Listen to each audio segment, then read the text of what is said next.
हम सोच रहे थे हर टाइम करते ही है हम लोग, अच्छे मूव में, अच्छे हर लोग में। ये टाइम सोचा हर चीज़ इसमें जुड़ी रहे, जैसा जल हो गया, थल हो गया, वायु हो गया। तो हमने ये टाइम एयरक्राफ्ट किया था, फिर बोट हमने बुक किया था। बोट में पहले हमने महाराज का एक साजरा किया, एक मुजरा दिया महाराज के नाम से। फिर हमने एक वायु से फ्लावर शावरिंग की। फिर अभी नीचे जो ग्राउंड में थल, उसमें हमने अभी रैली स्टार्ट कर रहे हैं।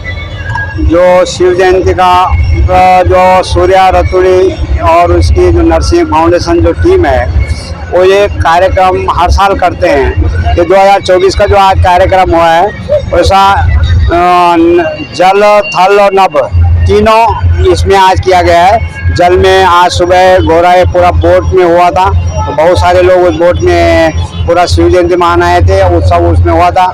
फिर यहाँ पर वायु जो हेलीकॉप्टर से पुष्प वर्षा की गई शिवाजी महाराज के ऊपर, और वो उससे मनाया जाए। फिर अभी यहाँ से रैली निकालेंगे, तो सब लोग रैली में जाएंगे। अखंड हिंदुस्थानचे आराध्य दैवत शिवछत्रपती यांची आज शिवजयंती निमित्त आज इथे नरसिंह स्वराज्य रक्षक फाउंडेशन द्वारा आमचे युवकांचे प्रेरणास्थान, युवकांचे नेते सूर्याबाई रटुडी यांनी आज वेगळंच शिवजयंतीनिमित्त कार्यक्रम केलेला आहे। यामध्ये जल, थल, वायू अशा प्रकारचं आमचं एक कार्यक्रम होतं। म्हणजे आम्ही जल म्हणजे आम्ही जवळजवळ 5 ते 10 बोटी मार्वेला आम्ही आमच्या छत्रपती शिवाजी महाराजांचे झेंडे लावून फिरत होते। थल आमचे जवळपास 350 बाईक, 100 फोर व्हीलर असे आमचे 1001 लोकांनी छत्रपती शिवाजी महाराजांची एक मिरवणूक आम्ही काढतोय।